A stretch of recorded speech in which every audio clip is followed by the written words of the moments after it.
สำคัญหมดลมหายใจแล้วไปนอนเรียงเคียงกันที่ป่าช้านั้น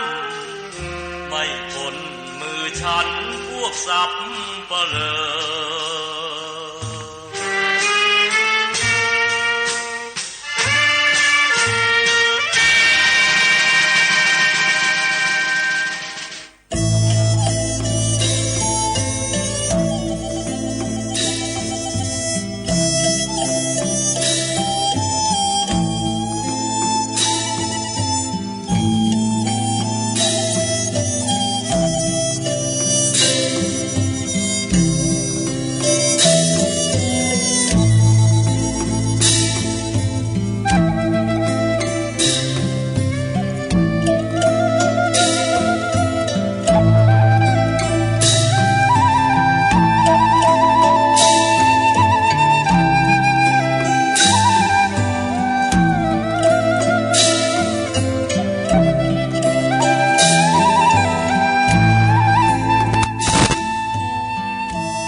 เอาแล้วศรัทธาสาธุชนญาติโยมตั้งหลายตุลุงก็พักเบรกพักครึ่งเนาะนั่งมึนลำไปก็เจ็บหลังเจ็บแอวยกใหญ่ไข่ตีเตียวไปเตียวมายืดสินยืดสายแล้วก็มาจิบน้ำลงคออู่กันต่อในชั่วโมงที่สองเน้อขณะนี้ท่านทั้งหลายก็กำลังฟังรายการสัพเพเหระปกิณกะขอนลุงใกล้แจ้งรายการเสียงธรรมแสงทองดำเนินรายการโดยตุลุงยองนะก็มานางอู่นางจ๋ากับศรัทธาญาติโยมเวลาขณะนี้ก็4:08 นาทีแล้วศรัทธา4:08 นาทีแล้วเนาะศรัทธาญาติโยมบางคนก็ตื่นจืนขึ้นมาก็ลุกขึ้นมาพองละนะลุกมาปฏิบัติปัดกวาดตามหน้าที่ของเฮานุกหนึ่งเข้าเป่าไฟทำหุงหาอาหารทำสำหรับกับเขาตุเจ้าผู้จะมากุมเข่าเจ้านิติประตูโห้เนาะพระเนนเทนน้อยจะมาปินที่บาทโอ้บุญมาจูถึงตูโห้นะลงเนอจะไปขี่ข้าน3-4 วันให้เปิ้นมาเตอเดียวบุญมาจูแล้วก็ใส่ไปนะข้าวสุกเอาเข้าไปใส่ถ้ามีของกินก็เอาแหมหยังทำอาหารหยังแกงหน่อก้าจอพักปังจอพักกาดก็ใส่พระเตอะกินได้ตอนนั้นนะถ้ามีก็จะตั้งใส่10 บาท20 บาทเปิ้นไปซื้ออันนึงเป็นหน้านี่เนาะเนี่ยก็ลุกมาตื่นมาก็ปฏิบัติหน้าที่ธรรมะคือหน้าที่เน้อวันพุธนี่ก็เป็นวันเสาร์ก็จะมีกิจกรรมยกวัดมาบ้านศรัทธาพุธตุลุงก็เข้ารายการตามปกติจะมีการทำกิจกรรมยกวัดมาบ้านไหว้พระหับศีลเนี่ยกะนะแล้วก็วันศีลนี่ก็จะมาวันจันทร์บนนะวันจันทร์ที่เสาเก่าบนนะศรัทธาอันนั้นก็ผูกนี่ก็มาเข้ารายการอยู่เนาะก็ช่วงนี้ก็เพิ่นจะไปตานเตีนกันก็หลายวัดเนี่ยศรัทธาอย่างอาจารย์มหาประสิทธิ์เนี่ยพระมหาประสิทธิ์ธรรมาภินันโทเปิ้นก็จะไปตานเตีนแต่ไปตั้งเจียงไฮ้บ่ก็เนาะเปิ้นก็ส่งเฟซส่งไลน์ให้ประกาศเปิดไก่มาทำการพิ12 กรกฎาคมเนาะเปิ้นจะไปตานเตีนนะอาจารย์พระมหาประสิทธิ์ธรรมาภินันโทวัดจังกำก่อนนำศรัทธาเปิ้นไปเปิ้นก็ไปกูปีนะตุปีเคนำเนาะตุปีเควัดสะปุงน้อยเหมือนว่า10 กันตู่แล้วนะเพิ่นจะไปตานเหมือนกันนะก็ไก่มาก็ก้อยประชาสัมพันธ์ทำกรรมหนึ่งก่อนข่าวสารงานบุญเนาะ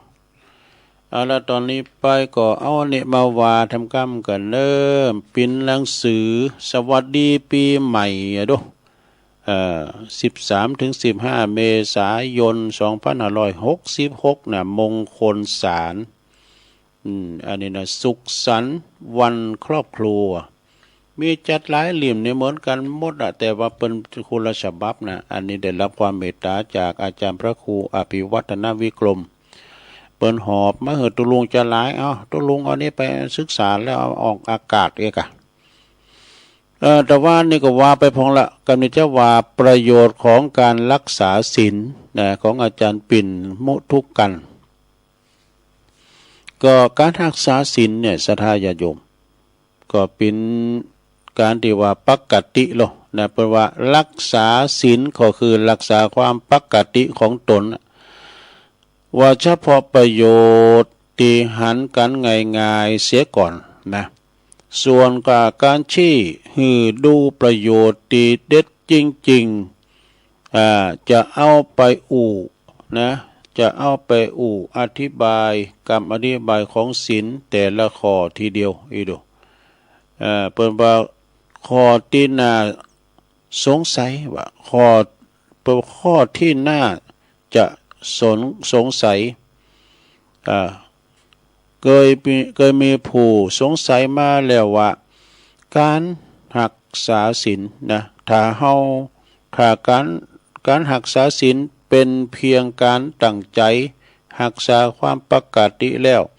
ศีลก็บ่ได้ทำให้คนเฮาเนี่ยมีอันยังดีขึ้นอีดอกเพราะเป็นเพียงปกติเท่านั้น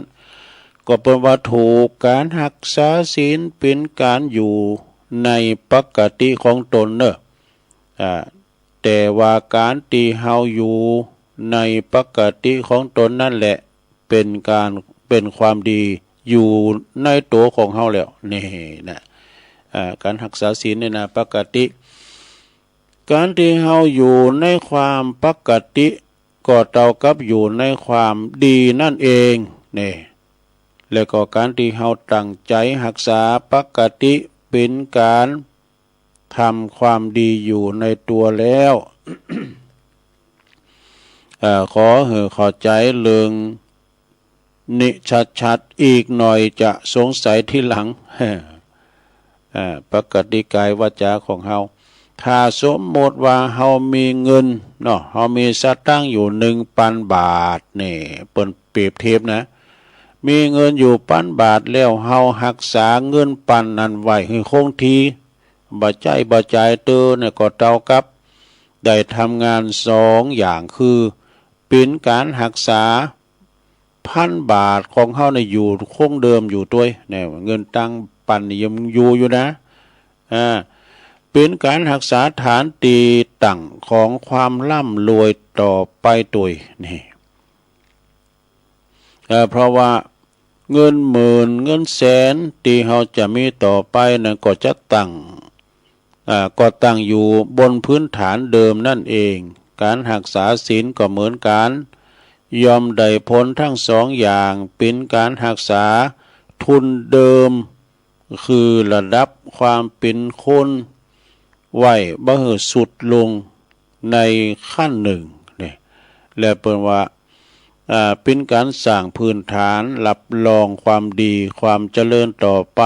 ในขั้นอีกขั้นหนึ่งนี่อันนี้นะการรักษาศีลเนี่ยการรักษาศีลนี่มันก็ดีหลายอย่างเนื้อศรัทธาญาติโยมเฮาไปเบียดเบียนไผบ่ได้ไปปาณาติบาตบ่ได้ฆ่าสัตว์ตัดชีวิตให้สัตว์ทั้งหลายให้ตกลงไปนะบ่ได้ลักขโมยหยังของไผบ่ได้ไปกาเมสุเมสารเล่นจู้สู่ใจบ่ได้มุสาวาทจุเปิ้นให้ตกเบเสของอีน่ะแล้วก็บ่ได้ดื่มสุรายาเมาอีน่ะอันนี้ก็คือศีล5เนาะศรัทธาญาติโยมรักษาเป็นปกติของศีลนี่ก็คือเป็นความ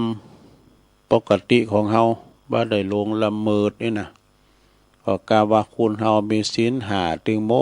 ถึงเสงนี่นะโทประเทศไทยเพราะว่าคอกหลงละปูนเจียงใหม่ก็ดีตุบขวางเด้อว่าเปิ้นต้องมีตำรวจทหารไอ้นะ คุณจะได้อยู่กันหักกันบ่ได้เบียดเบียนกันบ่ได้ขาฟันบันแต้งบ่เกิดศึกสงครามอย่างใดๆเพราะคุณเฮาจะรักษาศีลห้านี่ซึ่งเปิ้นก็เลยมีหมู่บ้านรักษาศีลห้า สาระหมู่บ้านรักษาศีลห้านี้ดังทั่วประเทศก็คือหมู่บ้านปุณพระพุทธบาทห้วยต้มเนี่ยเมืองลี่พุ่นนะดังทั่วประเทศนั่นน่ะเปิ้นบ่ชันเนอเปิ้นบ่กินเนอมังสวิรัติทางนั้นน่ะก็เลยดังทั่วประเทศนะเปิ้นรักษาศีลกันพี่น้องตังเมืองลี่เนาะฉะนั้นเฮาก็รักษาเฮาไปเบียดเบียนไผก็เป็นดีละนะอันนี้ก็คือหนังสือของอาจารย์พระครูอภิวัฒนวิกรมยังมีทำหลายอยู่พวกเอาต่อเนาะรักษาศีลคือรักษาพื้นแห่งความเป็นคนเนี่ยอันนี้พวกก็เอามาวาดครับตอนนี้ไปจะเอาคติธรรมมาวากับเนื้อสถานเนอะอาจจะมีโฆษณานิดหน่อยเพราะอยู่ใน YouTube ลองฟังแล้วมันเป็นเชื่อใดนะก็เดี๋ยวก็มาอู่กันต่อแถมเนาะเอาคติธรรมเสียก่อนเอาอันนี้ให้ก่อนมาเราอู่เอื่นกันฟังเนาะหลักการง่ายๆดีใจชีวิตง่ายๆแต่ก็มีความสุขดีเนอะสนะมิมหลายมี8-9ข้อมาได้ ก็ข้อหนึ่งนั้นก็จงมีชีวิตอยู่โดยจิตแห่งความรักนี่ฮักโดยบ่หวังผลตอบแทนใดๆทั้งสิ้นแล้วคุณจะบ่ต้องพบกับคำว่าความผิดหวังความแค้นความเสียใจเศร้าโศกเสียใจพิไรลำพันธ์อย่างที่ผ่านมานี่ข้อหนึ่งนี่นะเขาถามเหมือนกันนะหลวงเนอะข้อที่สองว่าตุข้อที่สองก็คือจงมีความสุขอยู่ด้วยการให้อภัยโถอภัยนี่นะถ้าเขาอยู่ไหนด้วยความอภัยโดยการแบบติดของมองใจแบบมางใจกันเฮาอภัยกันจังมันเตอนะบ่มีสงครามแน่นอนในโลกเขานี่อยู่อย่างมีความสุขพาสุขกันแน่นอนขออภัยเด้อขอสุมาเตอ อภัยกันเนาะจงมีชีวิตอยู่โดยการให้อภัยแล้วคุณจะพบว่าคุณมีจิตใจติดแจ่มใสตลอดเวลานี่จิตใจของเฮานี่จะสูงบ่ปวดเล่ากับอดีตใดๆนี่นะให้อภัยเราเนอะให้อภัยกันนักนิดเบาหน่อยทุกเจ้าไปเยอะให้อภัยพระวรณะออกวาสานี่ยกตัวตำนิดติเตียนกันได้ดูทุกเจ้าน้อยติเตียนเทศผู้ใหญ่ได้เปิ้นหืออันเปิ้นหือเกียรติกันดูติเตียนตักเตือนกันตอนที่อยู่ด้วยกันผ่านมา3 เดือนนี่มีจะฮื้อพองนะเราเผยมาเปิ้นเปาลันนาข้อที่3เนอะลงเนอะ จงมีชีวิตอยู่โดยการหู้จักตนเองเนี่ยบางพองมันหู้จักตัวเก่าเนี่ยโหไอ้นี่มันใจหาลูกนี่ หู้จักตนเองมากกว่าหู้จักผู้อื่นเนี่ยเฮาซ้ำโหลดตัวต้าตัวเก่าเฮาพี่น่ะลงเด้อไปพอคนอื่นซ้ำพองนี่ไปสอนเปิ้นเป็นทา อีน่ะแล้วสอนตัวเก่าอีกกันเนาะมากกว่าหู้จักผู้อื่นนี่นะเพราะว่าหู้จักตนเองหนักกว่าหู้จักผู้อื่นแล้วคุณจะพบว่าคุณทุกสิ่งทุกอย่างเกิดขึ้นล้วนแต่แก้ไขโดยตนตัวของเขาเองทั้งสิ้นนี่ ต่อไปก็เป็นข้อที่4เนอะจงมีชีวิตอยู่ด้วยการอยู่อย่างป้อเป่งนี่ถ้าเอาป้อเป่งนี่มาดึงเป่งปอแน่นอนซะนะจะไปโมหะตัณหาละไปมีเท่าใดก็เอาตะอ่านเนาะ แต่เฮาว่าพออีน่ะก็หมายความว่าอิ่มละ เมื่อเรากินข้าวเนาะก็กินติ๊กๆก็ลุกได้แล้วกินข้าวหนักน่ะจงมีความพอเพียงแล้วคุณจะพบว่าคุณนั้นบ่ต้องเหน็ดเหนื่อยเกินความเป็นจริงโดยความอยากและก็ความโลภนี่การเฮา อันใดก็ปิ้นจะเอาแต่คุณทำเก่าเพราะว่าจะได้ก็น้ำถึงสี่แม่หาแม่เอาขอต้องโตคนเดียว คุณทำเก่านี่ว่านี่เนกันเนาะ ปอเปงเนอะสโลแกนแปลว่าลงนานอะยินดีในสิ่งที่ตนได้พอใจในสิ่งที่ตนมีเต้าอี้ชีวิตเฮาก็มีความสุขแล้วลงนั้นอาคมเตจนาเนาะสโลแกนเปิ้นก่อนที่เข้ารายการเปิ้นจะว่าเนี่ยตองอันเนี่ยทุลุงก็ตองก้อนทุลุงนะอันเก่านั่นน่ะล่มไปล่มมา อันอ้อยตาลหวานลิ้นแล้วสิ้นซากเนี่ยมันเป็นคติธรรมเหมือนกันนะสนะอู่โมนเจ้าหวานเนอะปิยวาจานะเอาข้อ5ล้อว่าได้จงมีชีวิตอยู่กับความจริงแน่ความจริงแล้วคุณจะพบว่าจิตของคุณได้รับการปล่อยวางอย่างแท้จริงโดยบ่ขาดหวังกับสิ่งที่กับสิ่งใดจนเกินไปเนี่ยไปขาดหวังอย่างนั้นไปเนอะสะทาไปขาดหวังอย่างนั้นไปข้อที่6ได้ลงนะข้อที่6ปนว่าจีใดจงมีชีวิตอยู่อย่างผู้ให้เนี่ยผู้ให้ก็คือว่าเฮาหืออ่ะเฮาหือนักนะสมมติว่าเปิ้นมีงานมีการเนี่ยโอ้เปิ้นจะกินแขกแต่งงานเอาไปหือเปิ้นหรือว่าเปิ้นจะมีงานวัดงานวาน่ะโอ้เฮาไปเปิดห้องตาลหือเปิ้นนะเป็นผู้ให้เปิ้นตกตุกได้ยากน้ำท่วมน้ำทุน้ำถากน้ำนองดินสไลด์เฮาเอาไปหือเปิ้นมันมีความสุขดอกคุณเฮานะมันบางพองนี่ก็ถึงแต่ไม่ได้ช่วยเปิ้นนะแต่ก็ฝากห้อมไปอันนี้ก็ได้บุญเหมือนกันนะซะเด้อจงมีชีวิตอยู่อย่างผู้ให้มากกว่าการเป็นผู้รับนี่การผู้รับนี่ก็ได้บุญเหมือนกันนะการเอาหือแล้วเฮาใครหือแต่เด้อแล้วมีไผหับแล้วเฮาก็ไปได้บุญแต่เฮาหันบ่โอ้เปิ้นตกทุกข์ได้ยากนางก็งอกแงกกันนั้นน้ำท่วมน้ำถากเนาะหมอหนึ่งให้เขาก็น้ำปัดปานไหลไปหมดได้น่ะเอาของไปให้เปิ้นแม่แต่ว่าน้ำโขดเดียวก็มีกาเด้อสะท่าเด้อเปิ้นตกทุกข์ได้ยากนี่นะช่วยเปิ้นไปแล้วก็เฮาเปิ้นนักกว่าผู้จงมีชีวิตอยู่อย่างผู้ให้มากกว่าการเป็นผู้รับแล้วคุณจะพบกับความสุขลึกๆตีปิญญาอายุวัฒนะจากการให้นั่นเองนะเนาะจากการให้นั่นเองต่อไปข้อที่7เนี่ยลงเด้อจงมีชีวิตอยู่อย่างมีศีลสมาธิปัญญานี่แล้วควรจะพบกับคุณค่าของชีวิตที่จะมีแต่คำว่าสะอาดสว่างสงบนี่นะสัทธาต่อไปข้อ8ลองข้อสุดท้ายแล้วจงมีชีวิตอยู่กับปัจจุบันคือบัดเดี๋ยวเนี้ยนะอดีตคือประสบการณ์อนาคตยังมาไม่ถึงเนี่ยฉะนั้นทำวันนี้คือดีที่สุดเป็นว่านะแล้วควรจะพบว่าชีวิตจะดีขึ้นและมีความสุขมากขึ้นกว่าตีผ่านมาอย่างเห็นได้ชัด นะต่อไปข้อที่9ข้อสุดท้ายเปิ้นบอกว่าจงมีชีวิตอยู่ด้วยการสะสมความดีและก็บุญกุศลเนอะเหินนักขึ้นอย่างต่อเนื่องเนอะนะแล้วคุณจะพบว่าชีวิตของคุณมี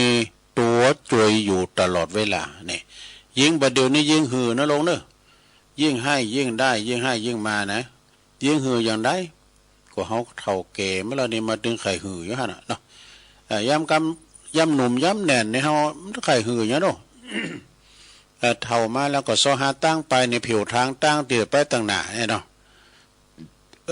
ผิวทางตั้งที่จะไปต่างหน้ากันเฮาได้วางแผน วางแผนดีๆนะวางแผนการดีๆเนาะ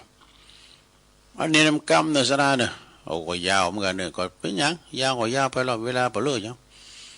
อย่าไม่อยากป่วยในวัยชราเนี่ยเขาแก่เฒ่ามาแล้วเขาช่วยเหลือโต๊ะเก่านะลงเด้อมัน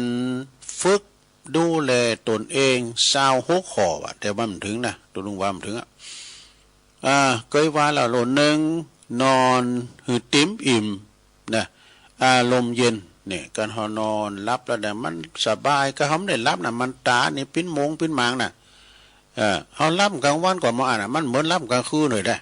บ่คืนปิ้นนกจันบ่วันปิ้นนกเก่า มันทำให้เขานอนเมื่อค่ำยามคืนเนี่ยมันรับติ่มด้วยเดี๋ยวนี้อันยามหนาวเนี่ยกลางคืนนี่มันจะยาวกว่ากลางวันจะมึนกว่าเนาะแต่คุณบัดรับนี่กลางคืนนานสำหรับคนที่นอนไม่หลับถ้านอนหลับนี่ก็เดียวกว่าแจ้งนอนหือติ้มอิ่มนะอารมณ์หือเย็นอันนี้ข้อหนึ่งนะข้อที่สองเคลื่อนไหวจ้าเด้อคิดไม่เชิงโบกเน้อลงเด้อเคลื่อนไหวจ้าจะไปหืนเขาแต่จุกนะหืนนั่งให้ก่อนเพื่อเขานอนน่ะลูกนั่งให้ก่อนแต่ไปเฝ้าจุกเด้อไปเฝ้าลูกเด้อวะหมอเป็นบอกนะนางเหมือนอยู่หั่นน่ะหือเลิศมันหล่อเล่งไปตั้งสมองก่อนนี่นะมันหล่อเล่งไปตั้งเพราะว่าการนอนเนี่ยมันเลิศมันลาดูก็เขาปุ๊กงกโหขืนเนี่ยมันเลิศมันจะได้ลุ่งมา แล้วก็ไปหุนหันพันแลนเฝ้าลูกเตยน่ะมันจังหนามืดว่ะเพิ่นว่าข้อ3ลดปริมาณอาหารลงโอ้จะได้ลดอาหารก็เยอะตามปกติกินวันหนึ่งก็บาทหนึ่งนะยังบาทเดียวก็ได้ดูก็บาทที่ปนกุม ว่าลิ้นมาได้เลยลดปริมาณอาหารลงเนี่ยข้อ4กินแบบผสมมากขึ้นนี่กินกับหลายหน่อยลงข้าวก็กินหมกไปให้พอดีกินของกับมันบุเด้ออย่าเพิ่งโทรมานะ อ่านในไลน์อยู่ แล้วก็เปิ้นบอกว่าอาหารกินอาหารห่อเนอะเน้นในพักโอ้เปิ้นให้กินพักเนอะกินยาเพราะว่ากิน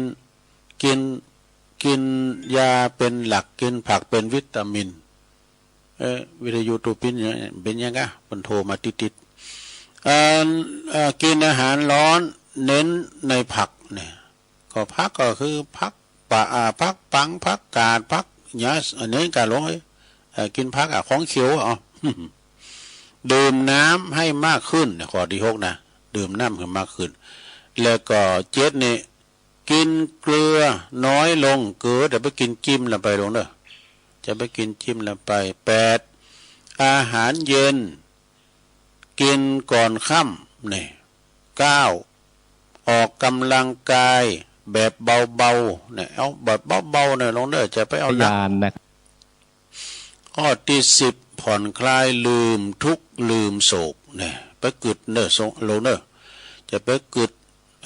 อันที่ลงแล้วผ่านไปก็แล้วไปแล้วแก้ไขบ่ได้เอาปัจจุบันเนี่ยผ่อนคลายผ่อนคลายลืมทุกข์ลืมโศกนะข้อที่10แต่งตัวดีขึ้นมันดูแลตัวเองอันนี้เด้ซะนะมันดูแลตัวเองเนอะจะไปให้มันลุ่มมันป่วยจะไปช่วยเหลือตัวเก่าบ่ได้นะเนาะข้อที่12เนอะยิ้มแย้มแจ่มใสยิ้มจากใจจริงของตนเองหือสดใสเนี่ยยิ้มไปเถอะลงเอ้ยยิ้มแย้มแจ่มใสนะอารมณ์บูดเนาจะไปเอามาเข้าสมองเนาะเป็นข้อที่12ต่อไปข้อที่13พอใจในตนเองนี่บ่คิดเรื่องเก่าเนี่ยเรื่องเก่าผ่านไปแล้วแก้ไขบ่ได้14ลืมอายุอดีตปล่อยว่างหือใดนี่ปล่อยว่างในโลนเนอร์ข้อที่15หาเปินสนุกกับลูกหลานนะ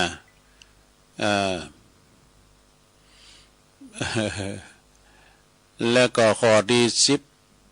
16นะมีความโรแมนติกโรแมนติกเล็กน้อยข้อที่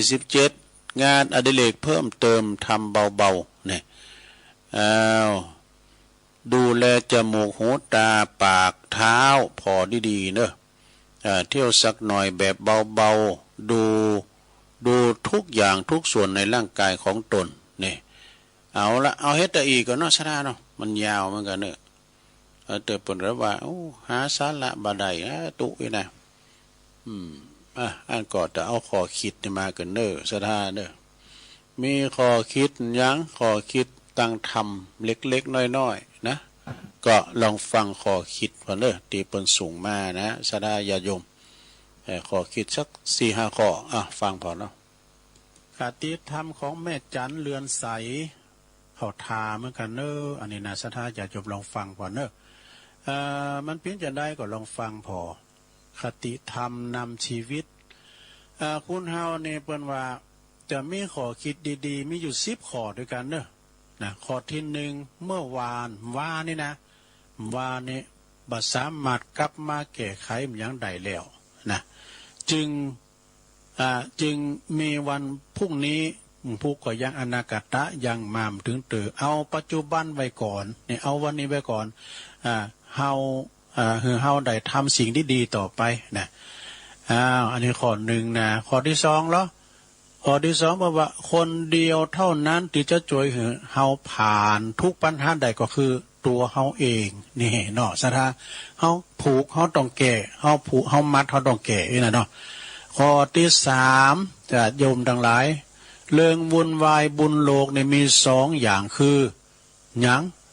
ความหลงหักแล้วก็ความหลงเกลียดนี่ความหลงหักก็อย่างว่าในตุลุงรัก3เศร้านะ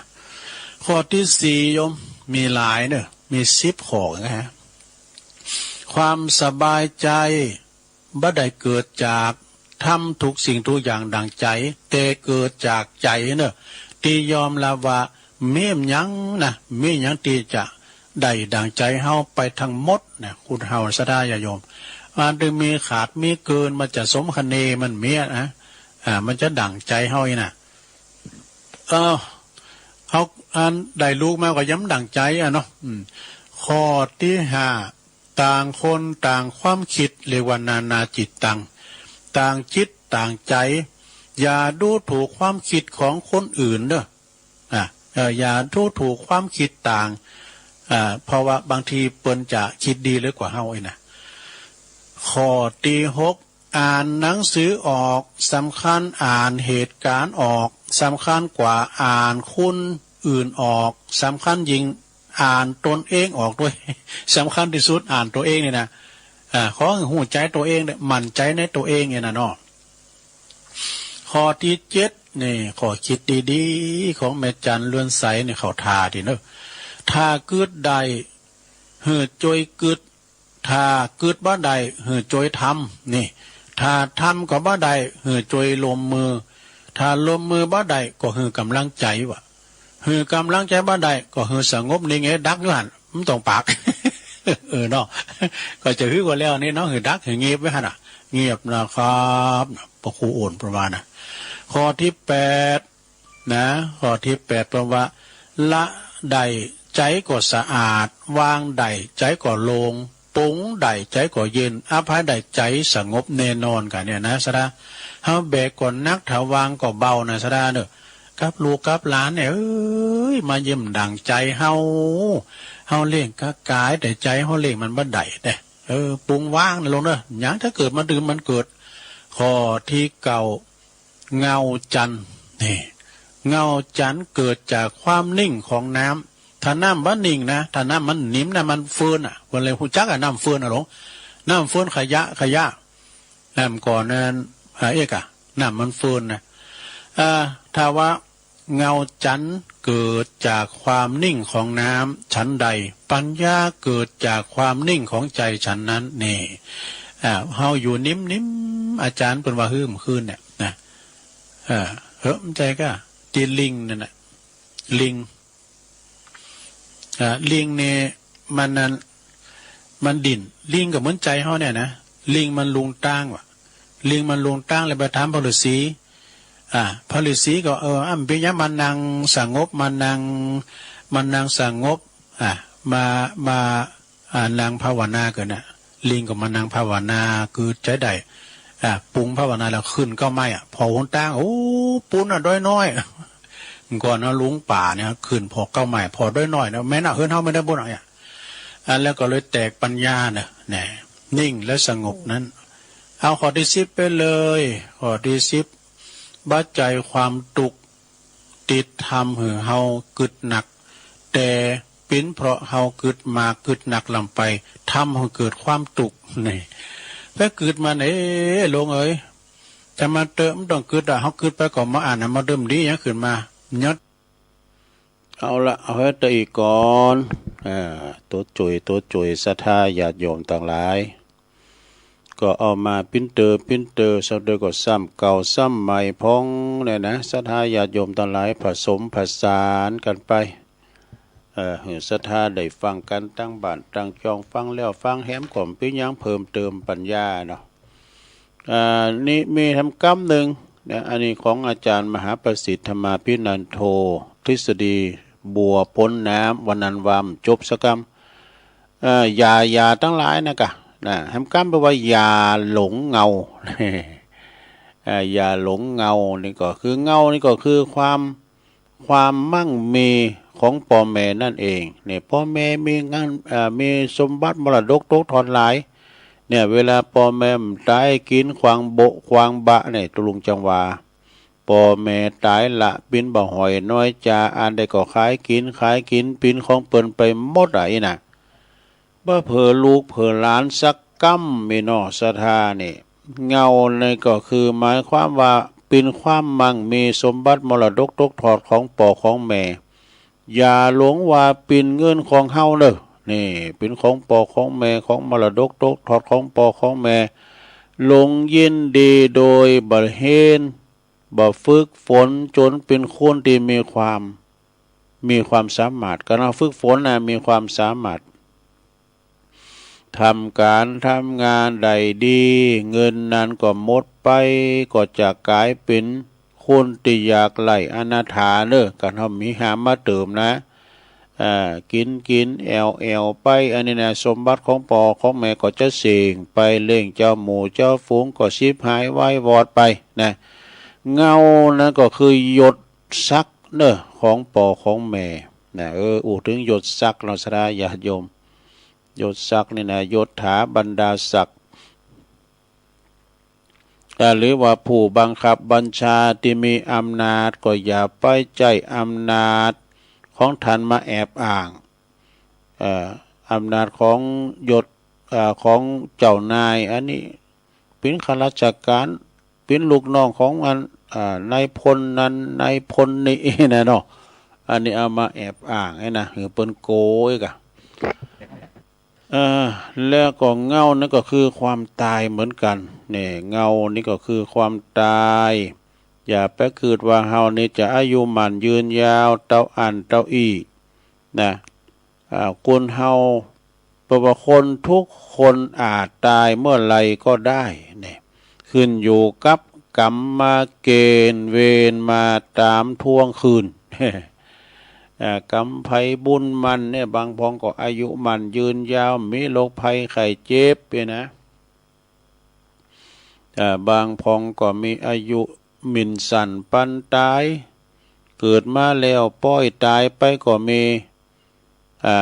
มาพอลกให้สักกำเดียวก็ตายอันนี้เกิดเอาเอาจาดบางพองเลี้ยมได้มา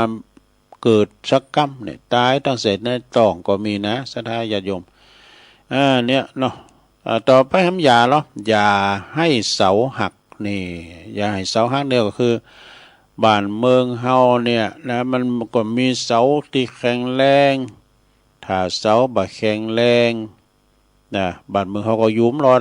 นะเมื่อข้านเมื่อถูกลุ่มปัดก้านะเฮือนเฮานี่มันแข็งแรงลุ่มปัดแห้งโดนพายุถล่มไม่เนาะบ้านเขาก็จะพังไปก็เมื่อตั้งใจจะทำดีเช่นเรามีการศึกษาเนาะเห็นหนังสือก็ดีก็จงตั้งใจเห็นอย่างมุ่งมั่นเมื่อว่าคือมีปณิธานอย่าง มั่นคงแม้จะมีการเป็นเยาะเย้ยถากถางก็อย่าย่อท้อหรือว่ามีคุณโจรไปแอวไปเถียวเตก็อย่าเชื่ออย่าละทิ้งปณิธานในการทำเพลการทำงานการทำความดีเนี่ยอันนี้จะเป็นละนะสะนะเหมือนกับลุงเลยว่าเจ้าน่ะยศถาบรรดาศักดิ์ก็ดีเนี่ยอย่างนั้นหลวงพ่ออภิสิทธิ์เนาะเปิ้นอยู่สำนักสงฆ์โทกมาเมื่อหลวงพ่ออภิสิทธิ์เนี่ยเปิ้นมีน้ำจิตน้ำใจกับตุลุงเนาะกันแต่ไปหันไปนี่กันโทรไปปุ๊บเนี่ยเปิ้นก็จะคุณขับรถมาหาไปก็เอ็นนะหลวงพ่ออภิสิทธิ์เนี่ยไม่หวังยศลาภสรรเสริญนะยศถาบรรดาศักดิ์ก็เปิ้นถึงบอกหวังเปิ้นสร้างเจดีย์นะสร้างพระธาตุเจดีย์นะที่สำนักสงฆ์โทกมามือพุ่นนะโอ้ก็กำลังจะยกยอดชาติการเนี่ยเปิ้นก็มีเงินไปก็สร้างไปมีก็ย่างไอ้น่ะถ้าไผจะไปโลมกับเปิ้นก็เจอนะเปิ้นก็ขอตุลุงประกาศมื้อละก่อนได้ประกาศโทกมามือนี่ก็อยู่ในเขตตำบลเดียวกันเนี่ยนะดอยลอนี่แหละจากนั้นก็ไปแอวไปแวงเด้อโอ้หลวงพ่ออภิสิทธิ์เนี่ยเปิ้นมีความเก่งความกล้าก็วัดก็ติดกับป่าแหวเนาะป่าจ้าเนาะเปิ้นก็ปั่มเป้งปรมีธรรมอยู่คนเดียวไปบิณฑบาตมาก็เล็งสีไปน่ะเนาะไม่ยศถาบรรดาศักดิ์นะก็ไปสร้างเจดีย์ปฏิหารก็ย่ำแล้วเตยนะถึงไหนการบ่หือปณิธานล้มเลิกนั้นก็ต้องมีองค์ประกอบ5อย่าง5ประการทั้งหมดคือได้ตัวอย่างดีๆนี่ได้ตัวอย่างดีๆแล้วก็หาวิธีปฏิบัติต้องกำจัดอุปสรรคมีใจหักไม่เสื่อมคลายนี่ยอมทุ่มเทแรงใจแรงกายปูจาปณิธานลูกนี่นะข้อนี้ก็เขาทาเนอะแล้วคำยาเนาะคำ2ยาเนอะยานี่แปลว่าไหนยาเฮยยักษ์กืนนี่ยักษ์มันจะกืนกินเฮานี่มันเป็นยักษ์หยังยักษ์กาลกินีกะยักษ์สินีกะหักษาโตนิจือกาลยักษ์ว่ายักษ์ต้นนี่จือว่ากาลยักษ์การละยักษ์นี่ก็คือได้แก่การเวลาที่มันกืนชีวิตของคุณทุกคนนี่มันไปติ๊กออกการละเวลาเนี่ยร่มเจ้าตุลุงมาออกรายการตี3เนาะเดี๋ยวนี้ไปถือแล้วศรัทธามันไปทีละนิดทีละหน่อยจากวินาทีเป็นนาทีจากนาทีเป็นชั่วโมงจากชั่วโมงก็เป็นหลายชั่วโมงจากชั่วโมงจากนี่ก็กลายเป็นวันจากวันก็กลายเป็นเดินจากเดินก็กลายเป็นปีออกปีแล้วก็เป็นกล้วยอย่างนี้ มันวันเวลาเนี่ยพักการมันกลืนสัมพสัตทั้งหมดนะคืออันผู้ก่อนไปเฒ่าไปแก่ไปแม่แต่ตัวเขามันก็โดน พักการแล้วก็อย่าทำอันยังตีไล่สาละจนเสียเวลาโดยเปล่าประโยชน์เช่นไปติดเกมไปติดการผ่านนันไปติดการลิ่นตีไล่ประโยชน์ขี้เกียจขี้ข้านทำงานเอาแต่นอนโอ้อันนี้ก็บดีทำมาเลยสถาทำยานเราสุดท้ายเนี่ยอย่าให้คลื่นถล่มทับเนี่ยอย่าให้คลื่นถล่มทับเนี่ยคลื่นนั่นก็คือกระแสสังคมเนี่ยกระแสสังคมเนี่ยมันถึงมีดูกระแสเพราะว่าโอ้ตามกระแสเนาะแต่ก่อนนี่กระแสยังมาแห้งตั้งแต่โตตัดจตุคามกระแสนั้นกระแสนี่กระแสกล้วยด่างโลราคาเป็นล้านเดี๋ยวนี้เป็นร้อยอันนี้ว่าตามกระแสไปตามกระแสเลยนะคลื่นคือกระแสสังคมด่านเลวทั้งที่หลั่งไหลเข้ามาจากต่างประเทศดูแฟชั่นชนิดใดเข้ามาแล้วจะเอาหมดนี่นะ อย่าทำตัวตามสังคมความล่มจมจะเข้าสู่อบายหายนะจะมาสู่เฮาเด้ออย่าหลงกระแสสังคมในด้านเลวเช่นแต่งโตกานี่ใจของตีสูงแป้งมือถือไอโฟนกานี่ อาจจะมีหยังมันก็คืออำนวยความสะดวกชั่วข้างชั่วคราวบ่จีรังอย่างยืนมีรถหรูก็แค่ว่าพาเฮาไปกินข้าวคาบหนึ่งเป็นปั้นเป็นหมื่นนี่เนาะเฮากินข้าวกับน้ำพริกตาแดงกับแคมมันก็คือเป้าหมายก็คือต้องมันอิ่มก็ได้เนาะ ใครกินข้าวกับปลาทูจีน้ำพริกน้ำปูหน่อตุ่มอีน่ะมันก็คือจอบเข้าขอปากนั่นแหละสาธาเอ้ยบางคนเนี่ยอย่างตุลุงไกวาเนี่ยสตังค์ใบร้อยนี่มันเหมือนกันลูกบางคนเนี่ยก็100 บาทนี่ก็โทษกินได้ตึงขาบวันคำวันใน30นี่น่ะบางคนนี่ก็สตังค์100 บาทกินตึงลูกตึงเมเนี่ยบางคนนี่ปวดโตตั้ง100 บาทจดกาแฟเกี่ยวประดือแล้ว50พวกก้าเนาะเรื่องนั้นก็ซื้อเมกำ มีจี้ดูนอสดาเนี่ยอย่าให้ขึ้นทับนะโยมนะเปิ้นว่ารักษาการละเวลาให้ดีเนี่ยจบศรัทธาญาติโยมตอนนี้ไปก็จะได้ประกาศข่าวสารงานบุญสักหน่อยเนอะศรัทธาญาติโยมเนอะก็มีหลายคณะเนาะที่เปิ้นจะไปกินไปตานก็นี่ครูบาอาจารย์เปิ้นจะนำทีมไปเหมือนกับอาจารย์ท่านพระมหาประสิทธิ์ธรรมาภินันโทก็ดีตุปีเควัดสะปุงน้อยก็ดีหลายตีนะที่เป็นผู้นำบุญเปิ้นจะไปตานเตียนไก่เขาวาซาแล้วลูกหมู่เฮาก็จะไปบริอีสานบุนี่นะจะไปอีสานบ้านไก่แต่ก่อนที่จะไปนั้นก็ไปลืมเด้อวันที่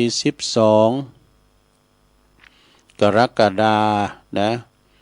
เดือนหน้าเนี่ยนะเปิ้นจะมีการต้านเตีนการตีวัดโสภนารามห้วยงูในเมตตาบารมีธรรมอาจารย์พระครูศรีรัตนคุณเจ้าอาวาสเนาะแล้วก็เมตตาธรรมอันยิ่งใหญ่ในหลวงพ่อพระครูสุจิตานุรักษ์หลวงพ่อเปิ้นก็เป็นประธานในการสร้างหันต้วยและสร้างบูรณะซ่อมแซม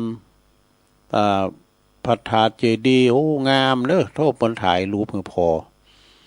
แล้วก็ตระกูลของแม่จันฟองกิ่วแก้วอันเป็นลูกศิษย์ลูกหาประเดชพระคุณพระพรหมมงคลพร้อมกับคุณเชิดพงษ์กิ่วแก้วนะเปิ้นไปบูรณะการตีวัดห้วยงูในโยมกนกพิชัยนาเขานะเดี๋ยวนี้ก็เป็นตีเกือบจะเรียบร้อยแล้วนะเปิ้นก็จะยกยอดชัดกันในวันที่12ด้วยบรรจุวัตถุมงคลต่างๆแล้วก็จะไปตานเตีนตัวอีกนะนำทีมตั้งเฮานี่ก็ท่านพระครูอภิวัฒนวิกรมประธานเผยแผ่ถ้ำคืนสีขาวแล้วก็ตังดอยสะเก็ดก็ดีตังหลับปูนตังเวงป่าเป่าลำปางท่านมหาวาวโตหลายกันตู่ละเลยนะก็ไปจุมกันเนาะที่วัดโสภนารามเปิดจะมีห้วยงูนอกห้วยงูกลางห้วยงูในนะโอ้สถาเปิดก็กว้างขวางเนาะสถานที่เปิดก็ลมลื่นตีกลางโคงแก้วอารามของวัดโสภนารามก็ปากันไปเนอะไปจะเอาไปเปิดโรงทานไปจะไปปักยอดปักปลายก็ทำบุญในงานบุก็ได้นะทำบุญกันหน้างานจะไปเปิดห้องทานก็ดีสังก็ดีก็เจอเนอะพี่น้องห้วยงูในเมืองฝางด้วยเนอะแต่เมืองฝางเปิ้นไม่ได้ยินเพราะว่าเปิ้นเปิด7 โมงปุ่นน่ะ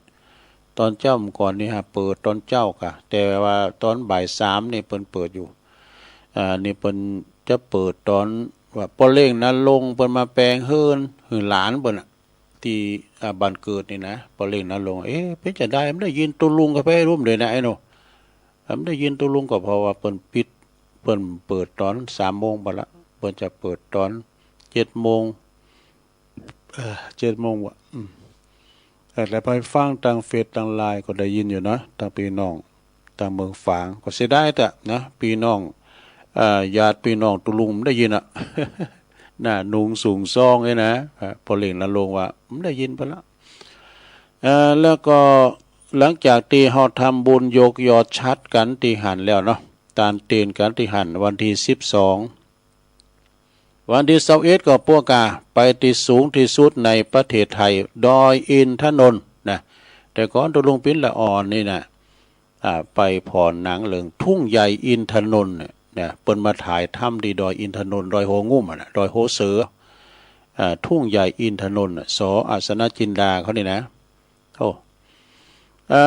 ที่ดอยอินทนนท์นั้นก็เปิ้นจะมีการต้านเตนแล้วก็ละแวกไก่เคียงแวดอยอินทนนท์ก็จะมี4อำเภอแม่แจ่มอำเภอแม่วางอำเภอจอมตองอำเภอดอยหล่อเนี่ย4อำเภอนี่ก็4ริมนะ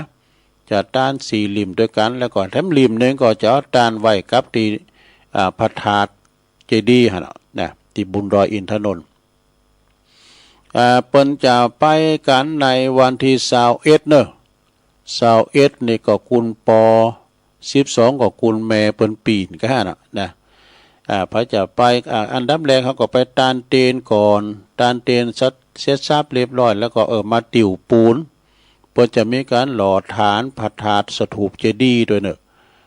ไปติ่วปูนกันเพราะว่าเปิ้นขดายพลังคุณนะเจ้าหน้าที่ทหารนี่ความจริงงบประมาณเพิ่น7 ล้าน700 ล้านดูซะนะอันนี้เป็นงบประมาณเปิ้นแต่ว่าพอเขาทหารเขาเปิ้นไขหันความพลังนะความสามัคคีของหมู่เฮาทั้งหลายหมู่ไก่หมู่หิมเนี่ยนะดัง4อำเภอนี่ก็ดีที่อื่นที่ไกลก็ดีมารวมกิจกรรมกันเด้อติ่วปูนกันคนละกระป๋องก็เอาละ ว่าจะไปเปิดโรงทานก็ได้เนอะที่บนดอยที่สูงที่สุดในประเทศไทยคือดอยอินทนนท์เนาะศรัทธาญาติโยมทั้งหลายก็ไปไปเปิ้นว่านิมนต์ไปนอนนี่ดูไปนอนที่เลดาดูโอ้ให้มันดีมได้เข้านะเนี่ยปลดตัวความมั่นคงอย่าเปิ้นอนุญาตเนาะอนุญาตให้ครับสาธุเจ้าครูบาอาจารย์ไปจำวัดกันหันใดนะอันนี้พอเป็นมารวมประชุมดูก่อนที่จะหล่อเต้นนะที่สถาบันธรรมาภิวัตน์พุ่นน่ะเด้อสถานเด้ออันนี้ก็เราประกาศให้ศรัทธาได้ฟังกันแล้วน้องศรัทธาญาติโยมตุลุงก็สมควรแก่กาลเวลาก็จะได้นำรายการจากลาศรัทธาไปก่อนเด้อวันพุธก็มาปักกันใหม่เนาะวันพุธนี้ก็จะมีกิจกรรมอยู่ก่อนมาบ้านเดี๋ยวฟังตุลุงแดงต่อจากตุลุงนี่นะคนก็จะมาเข้ารายการพระปูชนทานพิทักษ์วัดแม่ห้องไคร้ขึ้นลำดับต่อไปโชคดีไม่ใจเหมือนกันจุคนจุตานจัตตาโลธรรมาวทันติอายุวันโนสุขัง